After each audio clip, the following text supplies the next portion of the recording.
at the banquet table beside my 8-year-old granddaughter during my daughter's second wedding ceremony. Out of nowhere, the girl clutched my arm firmly and murmured, "Grandpa, I need to go home immediately." I inquired, "What's the matter?" She shivered and answered, "Grandpa, you haven't checked beneath the table, have you?" I gradually shifted my eyes downward and went rigid. I grasped my granddaughter's hand, and we rose quietly. "I'm so grateful you're tuning in. If you're viewing this video, kindly like and subscribe to the channel, and share in the comments where you're hearing my tale of retribution from. I'd love to see how widely it's traveled." I was positioned in the heart of the elegant garden venue, adorned with twinkling fairy lights, right alongside my precious granddaughter, the child who means the world to me. This was the wedding of my daughter, Sarah, to her second husband, Victor. My little girl, Emma, was occupied twirling her pink stuffed bunny back and forth over the crisp linen tablecloth.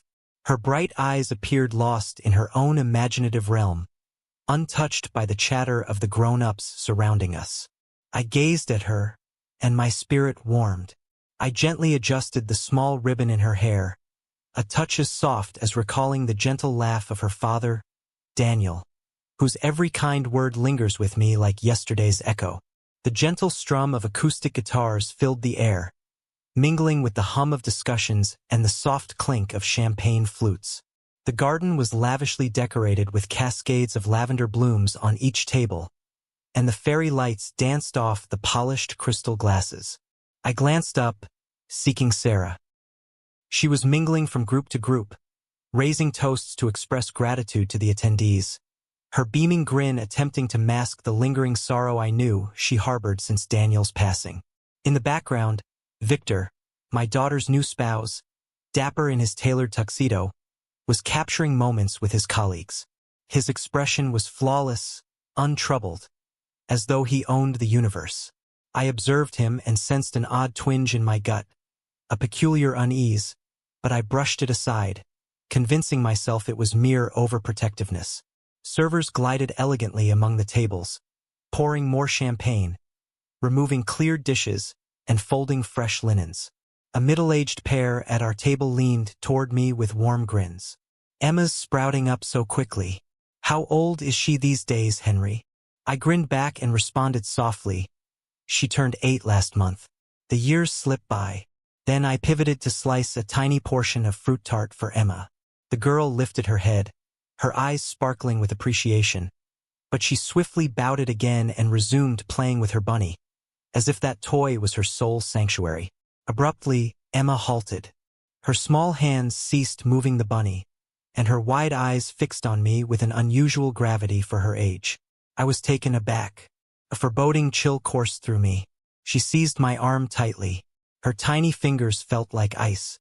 In a hurried whisper, she said, "Grandpa, I need to go home immediately." Her tone quivered, as though suppressing an inexplicable terror. My pulse quickened. I bent toward her and rested a hand on her back. "What's the matter, sweetheart? Share with me." Emma quivered, biting her lip. Then she murmured so faintly that I had to incline my ear nearer. "Grandpa, you haven't checked beneath the table, have you?" Her words struck like an icy blade through my core. A dreadful dread swelled within me, constricting my breath. I strove to remain composed and patted her head, but her gaze, the terrified stare of an 8-year-old, demanded I act. "It's all right, darling. Let Grandpa take a peek," I assured, striving to keep my voice steady to comfort her, though my own heart thundered. Cautiously, I raised the hem of the tablecloth and peered into the shadowy void below, where the metal legs of the chairs and Emma's swinging little sneakers dangled, and then I spotted it. A tiny envelope, sealed and unassuming, resting there, directly beside Emma's seat. It was so minute it nearly blended into the gloom, but its existence froze my veins. Emma pressed against me, her small hand clutching my sleeve as if for shelter. I sensed her ragged breaths. Each shiver seemed to scream that peril loomed. I bent fully and, with a shaky hand, retrieved the envelope. The guests around us continued chatting and clinking glasses, but in that moment, My universe narrowed to just me, Emma, and that cursed envelope in my grasp. I opened it. The soft glow of the fairy lights sufficed to read the typed message inside. Table 5. Mix peanuts into the girl's dessert. A handful of words, but they slammed into me like a gut punch. I felt my blood chill and my lungs seize. Emma has a life-threatening allergy to peanuts, a fact our entire family knows intimately. Even a trace could endanger her existence. Who penned this? Who harbored such malice? On my daughter's wedding day, no less. I clasped Emma's hand, sensing her tiny digits quiver in mine. I stood sharply, heedless of the puzzled stares from those nearby. The middle-aged pair paused their conversation and eyed me with worry. I embraced Emma fiercely, as if dreading she'd slip away if I released her. The music and merriment persisted, but for me, all dissolved into a dense, oppressive hush. Recollections from bygone days surged, pulling me from that luminous garden and into the eras when our family was intact. I once envisioned my daughter's household eternally brimming with joy, but fate, like a rogue storm, snuffed that spark, leaving indelible marks. I recalled Daniel, my first son-in-law, as vividly as the dawn mist on a quiet lake. His grin was sincere and reassuring. He always treated me like a true father, never causing a ripple of concern. Daniel was the sort who instilled calm with a mere glance. I still picture those crisp autumn evenings in the outskirts of Chicago, arriving at Sarah and Daniel's cozy bungalow. Emma's giggles, as she toddled about, rang through the garden while she pursued a shiny pinwheel. Daniel would be on the deck with a tray of grilled veggies, chuckling as he observed his daughter. "Dad, Henry, sample this barbecue sauce I whipped up. Tell me your thoughts," he'd say proudly, handing me a steaming plate. I'd settle in, savoring and chatting about everyday matters while Emma scampered on the grass, clutching a faded stuffed animal. But the most vivid and agonizing memory is the evening Emma fell gravely ill. She spiked a fierce fever. Her tiny frame burned, her eyes barely parting, lacking even the energy to whimper. Daniel cradled her, silent tears tracing his face. "Dad, Henry, I'm terrified," he confided, his voice cracking. I sat beside him, alternating cool compresses on her brow, attempting to steady him. "Easy now, son. She's resilient. It'll pass." Yet inwardly, anxiety crushed me like a boulder. I remained vigilant with Daniel till daybreak, when the sun's initial beams emerged and Emma's fever subsided, allowing her to slumber in her father's embrace. Daniel faced me, eyes weary but with a subtle grin. "Thanks, Dad. I couldn't have managed without you." At that instant, I simply gripped his shoulder firmly, conveying I'd always stand by him and Emma. I believed this modest family would endure blissfully, like an unending melody. But one fateful morning, it all shattered. The phone buzzed as I tended my garden. A dispassionate officer's tone delivered the news. "Mr. Thompson, we're sorry to report an incident." I scarcely recalled the rest. My knees buckled, and I sank to the earth. Daniel was lost in a flash, when a speeding vehicle collided with his on the interstate beyond the city. I lingered there, numb, sensing the ground crumble beneath. Daniel's service occurred on a foggy dawn. The mist clung like a veil of grief. Emma, merely 5 then, nestled in my arms, bewildered, surveying the crowd with pure innocence, grasping none of it. "Grandpa, where's Daddy?" she queried in her soft tone. I enveloped her closely, choking back sobs, and murmured, "Your daddy's in a wondrous spot, sweetheart." But inside I fractured. Sarah, my daughter, crumpled before the casket, her frame quaking, voiceless. I knew she aimed for strength, but her eyes were vacant, as if her essence departed with Daniel.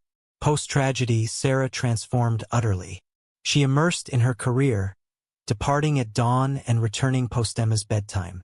I comprehended her evasion, filling the chasm with relentless hours.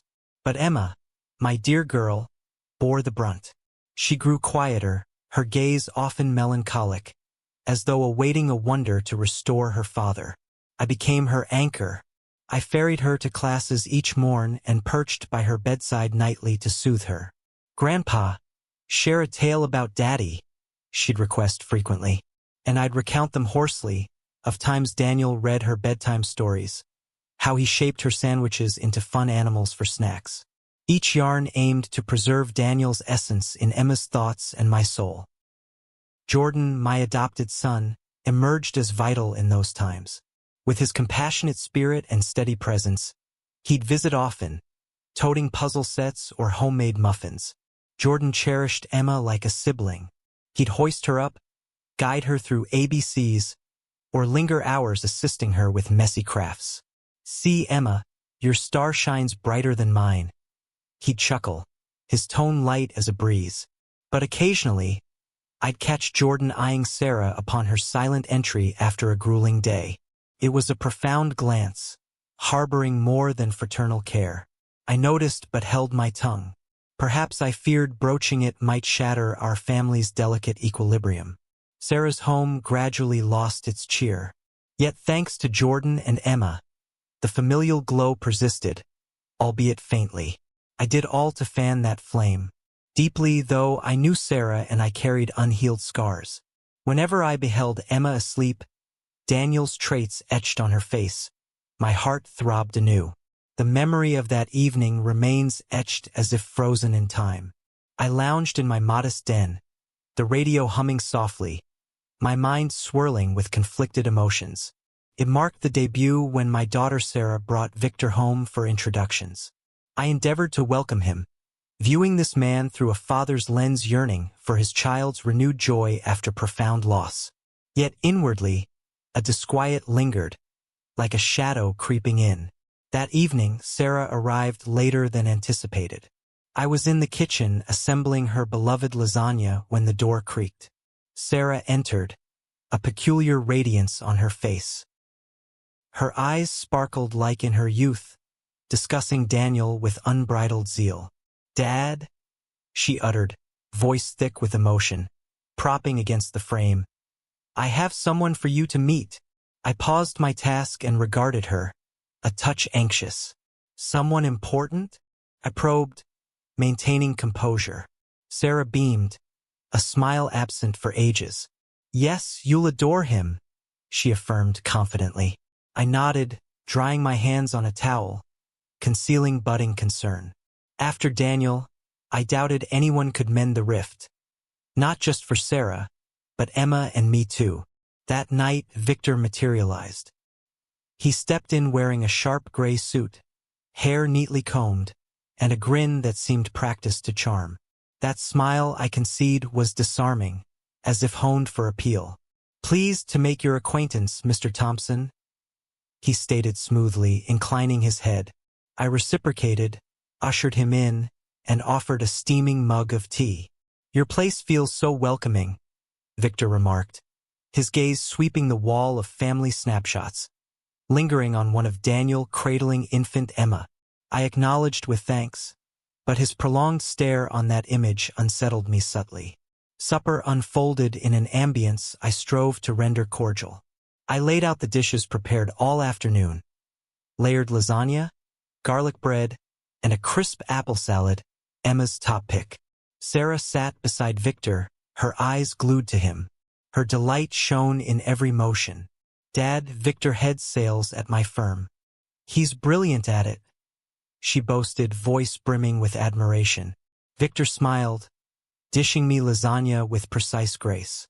"Mr. Thompson, this is exquisite. You must share the recipe," he said, flashing an amiable glance. I smiled politely, yet a fragment of me stayed wary. There was an artifice in his speech, his chuckles, evoking a scripted performance. Emma, my granddaughter, occupied the table's end, uncharacteristically mute. She, typically chattering about her day, merely poked her meal without glancing up. I noted her evading Victor's eyes, as if retreating to safety. Victor reached into his pocket, produced a shiny keychain toy, and set it before Emma with a broad grin. "For you, kiddo. It's fun," he offered sweetly, aiming to win her. But Emma stayed statue still, knuckles white on her fork, then averted her face, ignoring the gift. I glimpsed fear in her eyes, my heart contracting. Sarah furrowed her brow, poised to reprimand. "Emma, manners. Victor's offering a present." I interceded swiftly. "It's fine. She's likely weary. Let it be, dear." Sarah exhaled but relented, pivoting to pour Victor more tea, easing the tension. Jordan, my adopted son, attended supper too. He sat opposite, dining quietly, but I observed his expression sour when Victor clasped Sarah's hand beneath the table. Jordan's always been empathetic, and I know he views Sarah as kin, yet I ponder if it's deeper. When Victor took her hand, Jordan's fork hovered, fingers clenching subtly. He uttered nothing, merely bowed his head and ate on. But that hush weighed heavier than speech. Post-meal, Victor volunteered to clear plates, despite my protests. "Mr. Thompson, relax," he insisted enthusiastically. I acquiesced reluctantly, observing him enter the kitchen, sleeve rolled, whistling merrily as he scrubbed. Admittedly, he performed flawlessly, the counters gleamed. For a blink, I mused, this fellow seems attentive. But then, in the den, I saw Emma sketching, crayons gripped tightly. Victor neared, sat beside, and complimented. "Nice drawing, Emma. What's that? Show me." Yet Emma dropped her crayon instantly, recoiling with suspicion, as if he posed a threat. Victor shot me a look, forcing a grin to mask the unease. "Shy little one," he noted sweetly, but I detected an odd glint in his eyes. Sarah, oblivious, busied with more tea, sharing work tales, guffawing at Victor's quips.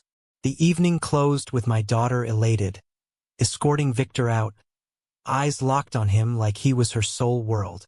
I lingered, watching them depart, and peculiar heaviness in my chest, sensing misalignment. As weeks unfolded, Victor wove into our routine. One sunny weekend morn, with New York's light streaming through panes, I was reading the paper when Victor arrived, grinning widely. "Mr. Thompson, I'd like to take Emma to the zoo today, all right?" he queried energetically. I eyed Emma, on the rug with her blocks, face blank. "Sure, she'd enjoy that," I replied, forcing cheer despite inner doubt. Sarah was at errands, and I figured outing air might benefit Emma. Victor took her hand, guiding her out, while I watched with lingering weight. Upon return, Victor entered triumphantly. "She loved the monkeys, kept begging for another exhibit," he narrated excitedly. But glancing at Emma, her dress bore smudged grass marks on the hem I'd pressed that morn. She was hushed, bunny in hand, voiceless on her adventure. "Fun time, sweetie?" I asked, kneeling to ruffle her hair. She nodded faintly, averting eyes. I yearned to probe, but Victor chimed sweetly. "Told you, Mr. Thompson, she had a blast." I assented, yet inwardly, doubts mosaic pieced together. Another instance, Sarah away, Victor dropped by unexpectedly. I was in the den fixing tea when I overheard him with Emma in the hall. Initially soft, then a sharp snap. "Sit straight, Emma. Stop fidgeting. You're old enough, not a toddler." I halted, teapot mid-pour, chill racing. Emerging, Victor switched tones instantly, all sugar. "Emma's so bright. Look at her puzzle skills," he pointed, beaming at her blocks. But Emma pursed lips, eyeing me pleadingly. I forced a grin, said, "Yes, clever indeed." But unease burrowed deeper, a thorn in my core. I soothed myself. Perhaps he's unaccustomed to kids. Everyone stumbles initially. Emma's 8th birthday etched eternally. Jordan spent dawn crafting a vanilla cupcake tower, her fave. Arriving, placing it with lit candles, Emma hooped joyfully. Her eyes gleamed after months dim. Uncle Jordan, Best cupcakes ever, she cried, hugging him. He smiled, tousled her hair, whispered tenderly, baked for you, kid. Dig in. I watched, heart aglow, sensing family spark reignite. Victor attended, clapping half-heartedly from a side, smile strained. His gift, a curt head pat and happy birthday sport. I saw Emma flinch, dodging his gaze, heart aching. I itched to speak but hushed, advising non-interference. Once, Sarah took Victor and Emma shopping. I remained home, but on return, Victor griped irritably. Emma knocked over a display jar at the store. I covered the cost. Such a klutz. Sarah scowled, turning to chide. Emma, act your age. Be careful. I saw Emma bow head, fingers laced, eyes seeking mine for aid. I neared, hand on her shoulder. No fret, sweetie. Just a jar. Inwardly, I questioned Victor's quick ire with a child. Why lacked he Daniel's gentleness? One afternoon, collecting Emma from school, her instructor pulled me aside, voice low with concern. Mr. Thompson, Emma's been quieter lately, withdrawn. Anything amiss at home? I stiffened but minimized.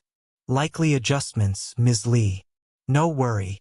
En route home, Emma tugged my shirt, voice shaky. Grandpa, I don't want to stay with Mr. Victor. I halted, knelt to meet her eyes, heart clenching. Why, darling? Mr. Victor cares for you, I said, knowing falsehood. Emma shook head resolutely. No, Grandpa, he doesn't. I stroked her hair, calming, but couldn't deny her truth. Jordan, overhearing nearby, turned silently, shoulders slumping as if sighing inwardly. All those fragments, subtle cues, I'd seen but ignored. Thus arrived my daughter's wedding day. That afternoon, Seattle's golden rays filtered through canopy tents, bathing the garden in warm glow, as if blessing Sarah's joyous occasion. I sat at table 5 beside Emma and Jordan, my adopted son. Emma fiddled with her pink bunny, murmuring soft hops. I gazed, tenderness swelling. Jordan, in a neat charcoal vest, leaned occasionally to whisper in Emma's ear, smile soft as dawn. Try a berry, kiddo, he urged, plucking one for her. I smiled at the scene, finding solace. Despite our trials, Jordan and Emma fueled my soul's warmth. Sarah, in an ivory gown, circulated tables, toasting kin. Her face brimmed joy, smile erasing post-Daniel shadows. I regarded her with pride-sadness blend. I hoped Victor, the groom in tux, would forge her new haven. But each glance at Victor, chuckling for lenses, glass in hand, pricked my heart. His grin too impeccable, a donned facade. The guitars strummed softly, weaving with guests' lively banter. Servers discreetly offered starters. Herbed flatbreads, creamy nut dip, and peanut-dusted treats artfully arrayed. I noted Emma snag a flatbread, shoving the peanut plate aside. I furrowed, asking softly, "Not keen, love?" She shook head, gazing away secretively. I meant to press, but a kin interjected cheerily. "Emma's a model guest, Henry. How she's grown." I grinned. A wise young lady now. Inwardly, worry gnawed. Emma never shunned food oddly. Far off, Victor's eyes flicked our table. His smile tautened briefly, unnoticed, before resuming toasts. I dismissed unease, deeming paranoia, but then shift instantaneous. Emma, playing with Bunny, nudged it too far. It tumbled floorward. She ducked to retrieve, but froze, eyes bulging at something below. I bent asking wrong when Emma emerged, clutching sealed envelope, hands quaking, face ashen. She gripped my arm, whispering urgently, "Grandpa, let's leave. Please now." My heart hammered like a drum. "What's amiss, sweetie?" I queried, feigning calm, but her terror thwarted it. Shivering, she echoed that blood-chilling query. "You haven't checked beneath the table, have you?" Her words paralyzed like frost. I ducked, lifted cloth, eyes scouring gloom. The envelope lay by her chair, innocuous yet ominous. I snatched it shakily, world contracting to Emma. Me, that damned envelope. I tore it open. Fairy lights illuminated. Table 5. Mix peanuts into the girl's dessert. Words few, but electrocution through me. I crushed it subconsciously. Music, chatter, all sank abyssal, inescapable. Victor, in tux, laughed cornerwise, toasting guest unworriedly. Sarah posed with pals, smile affirming happiest day. But to me, garden's festivity veiled horror unearthed. I clenched envelope, skin scorching. Emma, cherished beyond life, nearly felled by vile scheme on her mother's nuptials. I turned to Jordan, beside Emma, eyes worried at my face. Watch Emma, please, I urged, calm feigned though voice quavered. Jordan nodded, drawing Emma near, shielding hug. Where to? He whispered, anguished. I shook head, wordless, uncertain next step. I hastened to garden's edge, legs leaden yet heart propelling. By refreshment stand, servers bantered. Their mirth jarred my inner tempest. I spotted Maria, the young server who'd tended our table oft. Kind face, welcoming smile, but now irrelevant. I approached, thrust envelope forth, demanded firmly, "Know who dispatched this?" Maria eyed it, face morphing panic. "Oh no, that's mine," she stuttered, hands shaking to grab. A man handed it. I dropped it, tray balancing. Words illuminated confusion yet stirred deeper. "Who?" I pressed, near shouting, composure fled. Maria retreated, baffled. "Dunno his name, sir. Just said pass to kitchen. No sender noted." Fury ignited like blaze. "All the more." I advanced, voice anger fear quaking. "My granddaughter's deathly peanut allergic. Trace fatal." Maria paled, eyes horror-wide, head shaking. "Sir, unaware truly." Followed note only. Voice cracked, nightmare ensnared too. Other servers murmured, eyeing curiously concerned. I gripped envelope, skin afire. Wanted roar, shatter, but couldn't yield emotion. Emma awaited. Must safeguard. From garden, MC's cheery call for mains echoed. Cruel tick-tock. Hesitation might doom Emma. Deep breath, body tremble controlled. New silence impossible. If inaction, self unforgivable. Returned garden ward.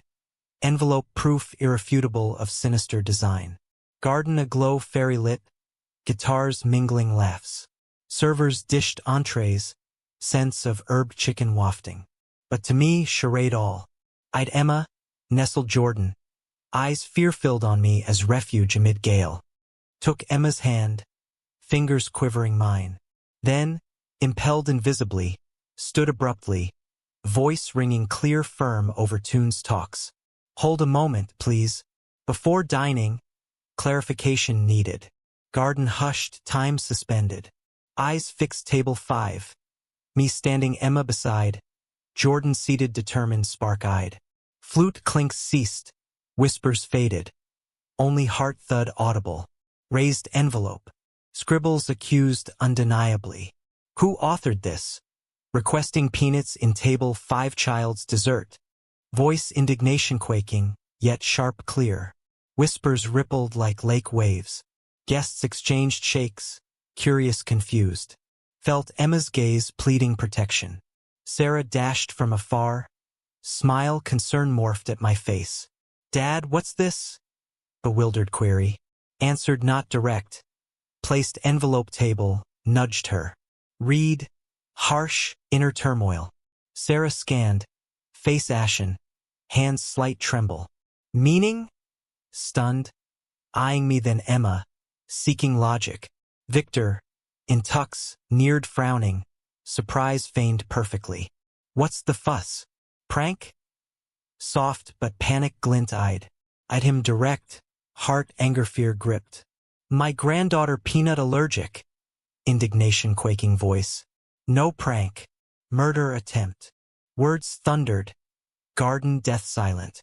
Guests gaped astonished. Others whispered. Eyes shifting me Victor. Victor forced chuckle, composure mask.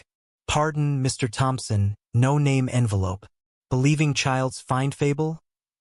Mocking, painting me paranoid elder. Guests commented doubtful. Misunderstanding perhaps. Who'd wedding do? Blood boiled. Victor's gall near speechless. Wanted scream. Ren Tuck's truth reveal. But calm for Emma, family. Suddenly Jordan rose. Emma hugged tight. Eyes reddened, Victor fixed. Enough, Victor. Voice cold, painful, uncontainable. Jordan advanced, slapped him. Echoing smack, shattering silence, falsehood. Dry resonant broke all freeze, me included. Victor hand to cheek, eyes shock wide, turned Sarah sobbing. See, jealous mad, attacking. What deserved? Jordan unyielding, fists clenched, voice rage broken. Wicked soul you, harming innocent child your wedding. Words knife cut heavy air. Doubt looks centered Victor, smile fading freeze. Sarah motionless, gaze me Jordan Victor worlds trapped. Jordan, ease, trembling voice, belief unsure. Guests murmurs tide grew. Eyes contempt mine Victor Emma trembling Jordan's arms. Victor false calm maintained, hands shake speaking. Slander this. Someone planted ruin wedding. Voice sharp, panic eyes, mask cracking. Audacity unbearable. Fury exploded, patience consumed. Slammed table, glasses rattling. Enough! Shouted cold, silencing guitars. Maria here. Young server Maria neared corner, face fear pale. Eyes darted, truth storm trapped. Showed envelope, voice tremble firm. Confirm. Yours received. Maria nodded frantic, stammering. Yes, sir. Man from yonder table gave. Dropped tray-wise. Head bowed, gaze avoid. Blood boiled, calm forced, garden watching. Victor interrupted sharp, desperate. Mistaken. No not. But before reply, pained weak voice rear. Tomas, Victor's younger brother, tears burst, rose chair. Not brother Victor gave me envelope. Young man trembled, cheeks tear-streaked. He asked deliver waiter. Swear unaware contents. Murmur astonishment garden through. God. Unbelievable. Possible how? A Tomas heart softened. Barely 19. Eyes red confused. Nightmare trap too. Victor whirled. Yelled sister. Face anger twisted. Quiet, Tomas. Dare lie harm brother. Voice sharp. Lips tremble truth hide. Tomas retreated. Full tremble. Sob between. No lie brother. Did asked. Words dagger through Victor's false. Garden shock state leaving. Older kin shook head. Choked voice. Sparing not even child innocent? Chaos midst Jordan advanced. Emma hugged. Icy voice. Deny on, check garden security cams. Clear instant.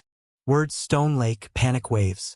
Victor face ashen, lips tight, gaze escape desperate. No escape. Wordless, silence clearest confession mine. Sarah froze, hand Emma shoulder tremble, horror-looking man just husband. Voice broke, hope cling misunderstanding, but gaze envelope Emma said all. Heart broke like mine plot discover. Uncle rose, head shook disgusted. Unbelievable. Wickedness celebration day. Voice indignation held tremble. Post Jordan cam challenge. Deadly silence garden over. Victor, once family attempted, stood pale lips pressed, excuse last seeking. Truth bare, run nowhere. Sarah slowly toward, face tense eyes red. Asked Victor, truth. True. Voice tremble, hope glimmer begged mistake. But deep, painful truth felt she too. Victor stepped back. Smile twisted forced. Eyes panic betray. Believe not. Broken voice, Sarah trust last drop cling. Their plan all. Nothing did. Words weak. Wind dying storm before. Eyed him. Heart indignation pain heavy. Man thought happiness bring daughter. Now stranger. Unseen danger. Jordan hand Sarah shoulder, voice held might all. Emma near died woman this. Words sharp knife. Victor yelled desperate. Shut. Jealous intruder just. But Jordan unmoved. Rage tremble, firm shield Emma. Dare jealous call? Eyes child look. Say unhurt try not. Emma clung me. Hand mine squeeze, nightmare drag fear. Guests rose. Festivity shattered. Family kin Mr. Lee table hit anger. Disgrace this. Let not. Murmurs support wave grew, Victor drown, contempt looks all. Sarah. Truth love trapped. Cried pain indignation broken. Emma daughter mine. Kill try daughter own wedding. Word stab direct Victor heart. Saw tears burst. But tears knew not remorse, discovered. Placed envelope table. Firm voice declared. Harm try granddaughter any. Right never foot family this. Words clear unyielding, sentence-like. Victor looked up. Eyes fireful, but defeat gaze. Lost not me, truth. Venue security neared. Polite firm asked Victor depart garden. Sir, with us please. One cold voice. Victor backed. Help seeking, but none sided. Guests many heads shook. Glasses half empty left. Resignation sigh. Unbelievable. Whisper one. Cruel how someone? Another horrified. Sarah stood motionless, hands head, world collapse, keep trying. Then, strength no more stand, knelt slowly Emma front, voice choked. Sweetie, forgive, forgive, girl mine, protect not. Saw tears cheeks run, heart to break felt. Helped Sarah rise, shoulder squeeze. Grave confident voice said. Luckily, time stopped. False happiness end here now must. I'd Victor, escorted out contempt looks midst. Heart knew never was. Never be family part this. Days post nightmare wedding. Family silent whirlwind caught. Wounds bleed still. Questions unanswered air float. Felt nightmare wake just. Almost lost Emma. Granddaughter love life more than. Failed wedding tale spread everywhere. Suburban lanes small to relatives distant chats. Home phone ceaseless ring. Some Sarah blamed trust blind Victor. Others Emma sympathized. Child innocent plot evil near victim. But me, each call painful reminder through gone. Sarah withdrew post happened. No longer gown ivory radiant woman wedding day. Instead, Emma school to fro silent daily. Gaze pain guilt full. Name Victor curse-like house never mentioned again. Blamed not understand love blind can. But new family ashes rise must. Continued Emma care since Daniel left as. Cooked faves like apple pancakes or berry smoothie security sense back give trying. But who truly healed Emma's soul? Not me but Jordan son adopted mine. Every morn, Jordan lunch school careful prepare. Foods choose shrimp without or danger put anything. Even note little teacher write. Explaining allergy Emma. Face smiling crayon drawn he loved. Uncle Jordan, draw great you. Emma exclaimed lunchbox open when. Saw eyes light. Innocence part returned as if. Every afternoon Jordan Emma park nearby take. Watch distance from how kite fly teach. String hold show high fly. Once Emma swing fell Jordan ran. Picked. Clothes dust brushed, whispered. Okay, love mine. Here I. Emma laughter clear echoed. Sound lost forever thought. Now bomb heart mine. One night Emma fever high had saw Jordan night spend side her. Chair bed next sat. Cloths damp forehead place while story quiet told eagle bold mountain storm through sword. Door stood watching silence. Realized Sarah gaze Jordan long followed. Look complex, gratitude remorse full. As if realizing ignored long something. Nothing said. Retreated silence, space there give. But heart mine began hope maybe light end tunnel dark family are. One night dinner's rare one, all table around sat. Smoothie warm I prepared with. Emma suddenly head up. Eyes clear Jordan fixed. Want Uncle Jordan daddy my be? Soft but clear voice said. As if thought long something. Table all silent fell. Jordan blushed. Head lowered. Glass grip hide embarrassment. Sarah froze, eyes teary. As if words Emma cored deep very heart touched. Smiled. Hand Sarah shoulder put, warm voice said. Happiness true, dear. Come not tucks dazzling from, but heart sincere love know how. Sarah me looked, then Jordan saw spark small hope eyes shine. Time passed, Victor lives hour from disappeared complete, win toxic gone like. Emma boy happy again became, always Jordan stuck. Bunny pink and puzzle he her for made. Saw her yard run play, relief great feeling, but pain pang too, through gone everything thinking. One day Sarah Jordan hand took. Suddenly stood me front den in, voice trembling but firm said. Dad, no mistake made. Blind was. Emma danger put. But time this, let not want person truly side family are been. Jordan head lowered, cheeks flushed, but lips smile radiant saw. Nodded, tears silent cheeks down rolled. Dear, only thing want you Emma happy be, choked voice said. That night, Emma asleep after window by sat, moon silver watch street quiet overstretched. Light soft reminder like, although family are days dark through gone, light always way break find. Whispered myself, family always ties blood made not, sometimes chosen love courage with. After wedding grim that, chapter new light full truly begun family my four. Looked toward yard where puzzle Jordan Emma day before solved still there. New although wounds old fully heal never might. Continue on together love strength support our. After all this through going, understood something important very. That life losses replaced cannot. Betrayals heartbreak. But love sincere always light be way illuminates. Family built not only ties blood with, but also choices, courage protect each other darkness danger from. Sacrifice affection true brings happiness lasting. Appearances false not. Want everyone remember listen. Let heart guide you because sometimes gesture small attention life save can. Kindness gets us nights seem end no have. Story just heard modified names places protect identity people involved. Tell not judge, but hope someone listen stop reflect. How many fathers suffering silence own homes inside. Truly wonder if place my were you what done have would. Chosen silence peace maintain or dared face everything voice own reclaim. Opinion your no like would, because every story candle become can lights way others for. God always blesses us sure courage lead us days better. Meanwhile screen final on. Leave you 2 channel favorite stories. Sure